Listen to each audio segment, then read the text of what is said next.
Tak vás opäť vítam. Dnes sa ponoríme do témy, ktorá dosť rezonuje a o ktorú ste prejavili naozaj veľký záujem, a to je vplyv alkoholu na naše telo a mozog. Podklady máme z kanála Glucose Revolution, je tam výborné video How Alcohol Impacts Your Body and Brain, takže budeme vychádzať hlavne z toho.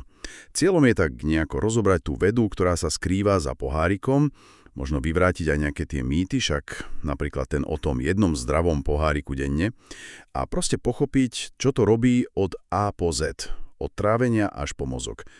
A začneme takou zaujímavou vecou, možno to poznajú tí, čo si sledujú glykémiu.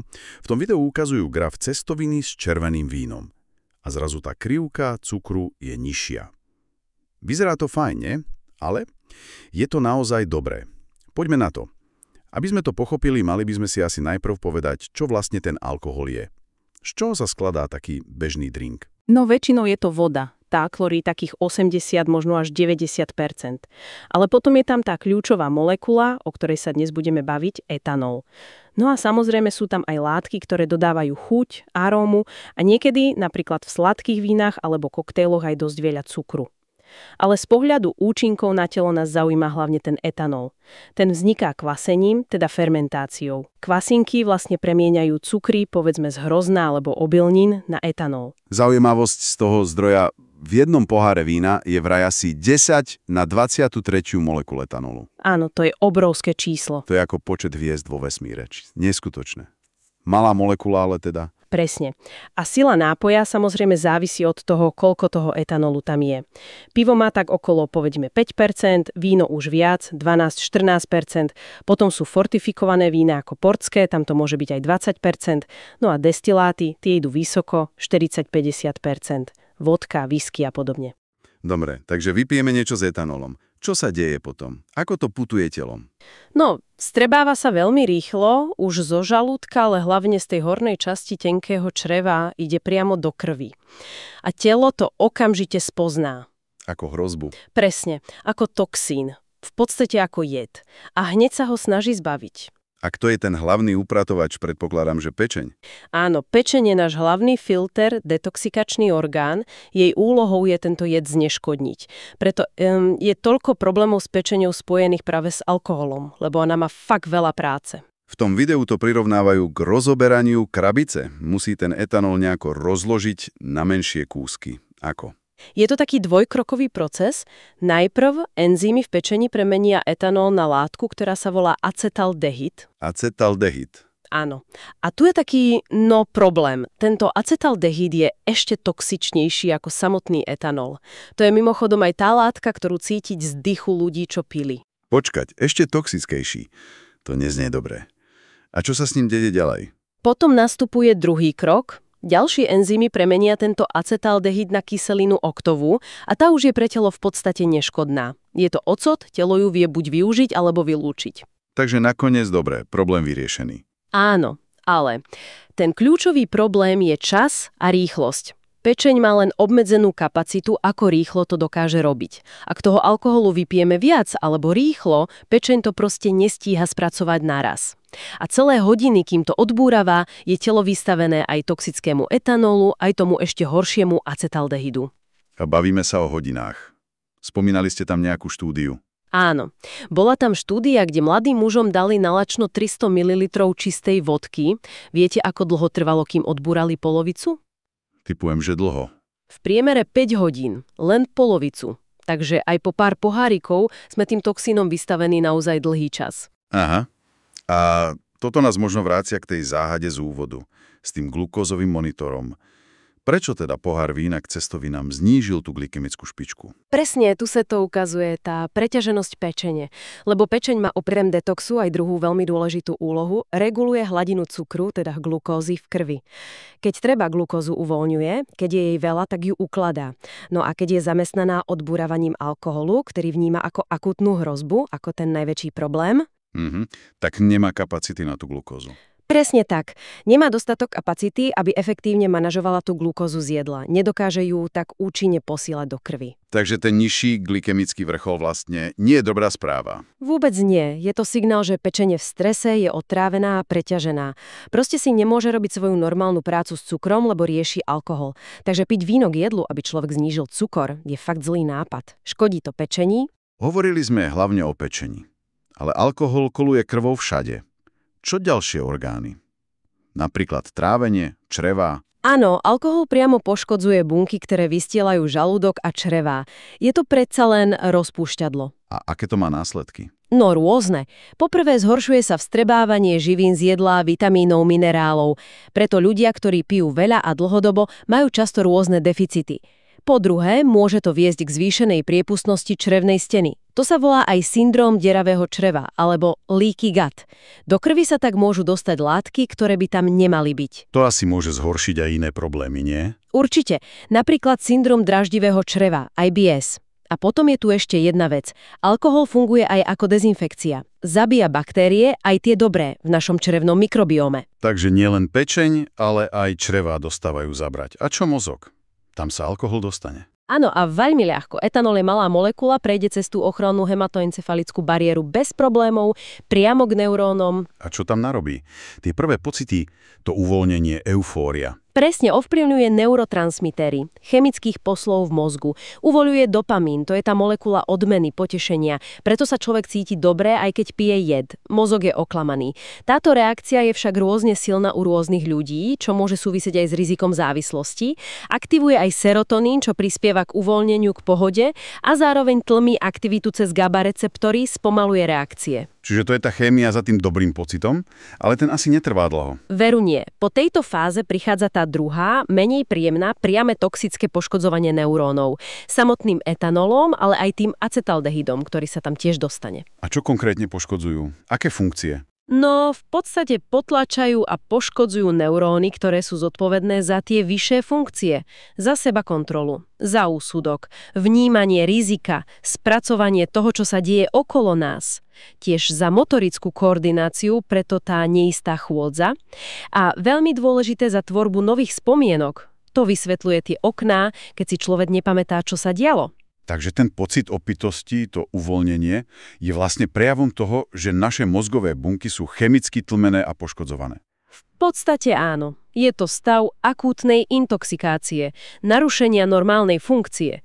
A čo je možno ešte horšie, sú tie dlhodobé následky. Aké napríklad? No, jednak je tu riziko závislosti. Mozog si na tú dávku dopamínu zvykne a potom túži po ďalšej.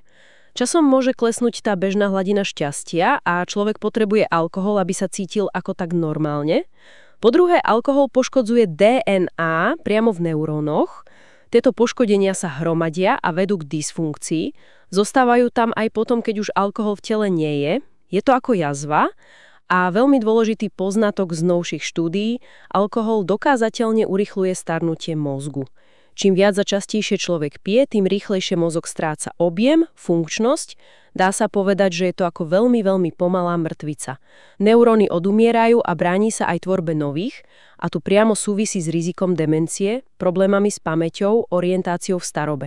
V zdroji sa spomína aj nejaké konkrétne množstvo, že už pri... Áno, štúdie ukázali, že už také 3 štandardné alkoholické nápoje denne sú jasne spojené s merateľným poškodením mozgu. A ak má niekto napríklad genetickú predispozíciu na Alzheimera, alkohol to riziko ešte zvyšuje. To sú dosť vážne zistenia, ale aj tak sa stále často stretávame s tým názorom, že veď jeden pohárik denne, najmä červeného vína, je vlastne zdravý. Odkiaľ sa toto vzalo a čo na to tá dnešná veda? No, presne. Tento mýtus pochádza zo starších, tzv. Pozorovacích štúdií. Tie si všimli, že ľudia, ktorí pili striedmo, povedme ten jeden pohárik denne, boli v priemere zdravší a žili dlhšie ako tí, čo nepili vôbec. Čiže to vyzeralo, ako by ich ten alkohol chránil však. Presne. Lenže tieto štúdie mali, ako sa neskôr ukázalo, zásadné metodologické chyby. Problém bol v tom, kto bol v tej skupine nepijúcich a kto v skupine striedmých. V tej skupine abstinentov bolo často veľa ľudí, ktorí kedysi pili veľa, no prestali kvôli zdravotným problémom, už mali rakovinu, srdcové choroby, cukrovku. Čiže oni neboli nezdraví, pretože nepili, ale boli už chorí predtým, alebo kvôli následkom toho pitia. Aha. A tí striedmi pijani? Tí boli často celkovo zdravší, mali lepší životný štýl, možno lepšiu prácu, viac pohybu a práve preto si mohli dovoliť ten pohárik. Lekár im ho nezakázal. Ich pitie teda nebolo príčinou zdravia, ale skôr dôsledkom toho, že už zdraví boli. Chápete? Bola to len korelácia, nie príčina a následok. Rozumiem. Takže novšie štúdie, ktoré toto zohľadnili, to vyvrátili. Áno, jednoznačne. V roku 2022 boli publikované dve kľúčové štúdie. Jedna bola obrovská z UK Biobank na takmer 40 000 ľuďoch. A tá ukázala priamu súvislosť, čím viac alkoholu, tým väčšie zmenšovanie mozgu, tým rýchlejšie starnutie mozgu a horšie kognitívne výsledky. A čo je dôležité, negatívny efekt sa začínal už pri jednom poháriku denne. Nebola tam žiadna bezpečná alebo dokonca prospešná dávka. Žiadna krivka, ako som hovoril. Presne. A tá druhá štúdia sa pozrela na srdcovo-cievne ochorenia. Keď vedci použili lepšie metódy, ktoré odfiltrovali tie rušivé faktory životného štýlu a zdravia, tak všetky tie údajné ochranné účinky alkoholu na srdce zmizli. Úplne. Takže záver modernej vedy je celkom jasný. Neexistujú dôkazy, že by akékoľvek množstvo alkoholu bolo zdraviu prospešné. Naopak, aj malé množstva poškodzujú mozog a urychľujú jeho starnutie. Fúha. Takže okrem pečenia, čriev, mozgu, aké ďalšie negatíva alkohol prináša? V tom videu ich bolo spomenutých viac. Áno, ten zoznam je žiaľ dosť dlhý. Veľmi výrazne narúša spánok, konkrétne skracovie tie dôležité fázy hlbokého spánku a REM spánku, kedy sa telo a mozog najviac regenerujú. Navyše, mozog má počas spánku takú upratovaciu funkciu, čistí sa od odpadových látok. Alkohol tento proces blokuje. Aj to prispieva k tomu pocitu únavy a ťažkej hlavy ráno. Spomínali sme aj poškodenie DNA. Áno, a to nesúvisí len s mozgom, ale hlavne zvyšuje riziko rakoviny. Medzinárodná agentúra pre výskum rakoviny IARC klasifikuje alkohol ako karcinogén skupiny 1. Skupina 1? To znie najhoršie. To aj je. Znamená to, že sú najsilnejšie dôkazy o tom, že spôsobuje rakovinu u ľudí. Je v rovnakej kategórii ako azbest, žiarenie alebo tabakový dym. Je dokázaná súvislosť s viacerými typmi rakoviny. Úst, hltana, hrtana, pažeraka, pečene, hrubého čreva, konečníka a aj prsníka u žien. Práve tá rakovina prsníka sa často spomína. Áno, tam je tá súvislosť obzvlášť silná a závislá od dávky. Aj mierne pitie, ten jeden nápoj denne, už zvyšuje riziko. A čím viac žena pije, tým je to riziko vyššie. Alkohol tiež výrazne podporuje chronický zápal v tele. A zápal je základom mnohých civilizačných ochorení, srdcovo-cievnych, cukrovky, aj tej rakoviny. Zhoršuje aj imunitu, čo je problém hlavne pre ľudí s autoimunitnými ochoreniami, psoriáza, exém, artritida. No a samozrejme, vplyv na hormóny a plodnosť. U žien to môže zhoršovať PMS, znižovať šancu otehotneť, narušať hormonálnu rovnováhu. U mužov to negatívne vplýva na kvalitu spermií aj na testosterón. Hovorili sme o akútnych účinkoch dlhodobých. A čo ten stav na druhý deň? Tá známa opica. Čo sa vtedy vlastne deje? Zaujímavé je, že vedci stále nemajú úplne jasno v presnom mechanizme opice, teda hangoveru. Je to pravdepodobne kombinácia viacerých vecí. Dehydratácia, určite zápalové procesy v tele aj v mozgu, stále prítomný acetaldehyd, narušený spánok, hormonálne zmeny, aj zmeny v cievach. Najprv sa rozšíria, potom stiahnu, čo môže spôsobovať bolesť hlavy. Je to taký komplexný problém. A je niečo, čo by človek rozhodne nemal robiť, keď už tá opica príde? Áno, jedno veľmi dôležité varovanie. Nikdy neužívať lieky proti bolesti s paracetamolom. To sú napríklad Panadol, Paralen, v zahraničí Tylenol. Prečo? Lebo paracetamol sa tiež spracováva v pečení a keď sa tam stretne s alkoholom alebo jeho toxickými metabolitmi, môže dojsť k veľmi vážnemu až život ohrozujúcemu poškodeniu pečene. To je naozaj nebezpečná kombinácia. To je dobre vedieť. V tom videu spomínali aj taký paradox s fruktózou. Áno, zdá sa, že fruktóza, teda ovocný cukor, ale aj cukor v sladených nápojoch, môže trochu urýchliť odbúravanie etanolu v pečení. Ale... Je tam nejaké ale? Veľké ale. To vôbec neznamená, že je dobré piť sladké drinky alebo zajedať alkohol ovocím, lebo fruktóza sama o sebe, hlavne vo veľkom množstve, Extrémne zaťažuje pečeň a prináša kopu vlastných problémov, glykemický vrchol, ukladanie tuku v pečení a tak ďalej. Čiže ak už si človek vyberá, z pohľadu menšej záťaže pre pečenie je lepšia voľba nápoj bez pridaného cukru. Suché víno, pivo alebo destilát s čistou vodou či sódou. Určite lepšie ako sladké koktejly, ktoré dajú pečení dvojitú ranu. Etanol plus cukor. Rozumiem. Ak sa to dá niekto rozhodne piť, dajú sa tie negatíva aspoň trochu zmierniť? Aké boli tie typy zo zdroja? Áno, aj keď teda najlepšie je nepiť alebo piť čo najmenej, ak už, tak existujú spôsoby, ako tie škody trochu znížiť. Základ je piť pomaly. Naozaj pomaly. Dať pečení čas, aby stíhala ten etanol spracovávať postupne. Aby sa tie toxíny nehromadili v tele vo vysokých koncentráciách. Jeden drink za hodinu je oveľa lepší ako 10 panákov za 10 minút. Čo ešte? Jesť pred pitím alebo počas pitia. Jedlo v žalúdku, hlavne ak obsahuje bielkoviny a tuky, spomalí vstrebávanie alkoholu do krvi. Tým sa zníži ten nárazový útok na pečeň. Potom pravidelné cvičenie, to má celkovo ochranné účinky na telo aj mozog a jedna štúdia dokonca naznačila, že by mohlo čiastočne znížiť aj riziko niektorých typov rakoviny spojených s alkoholom. Samozrejme, cvičiť je dobre vždy. A čo nejaké tipy na potom, na ten ďalší deň? Alebo všeobecne? Určite nepiť tesne pred spaním, aby si človek čo najmenej pokazil spánok. Po pití je dobre zaradiť fermentované potraviny, kyslá kapusta, kým či dobrý jogurt pomôžu obnoviť tie dobré baktérie v črevách, ktoré alkohol zničil.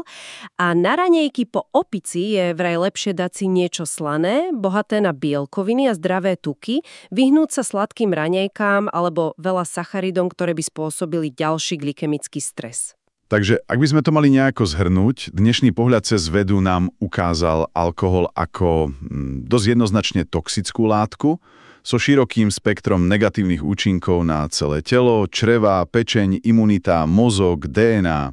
A ten mýtus o tom, že malé množstvo prospieva, bol vlastne vyvrátený.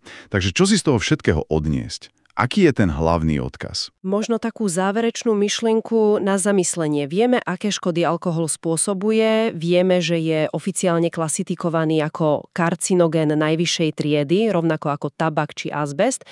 Prečo potom ako spoločnosť pristupujeme k jeho reklame, dostupnosti, označovaniu, varovaniami tak diametrálne odlišne ako napríklad pri cigaretách? To je asi otázka, nad ktorou sa môže každý zamyslieť sám.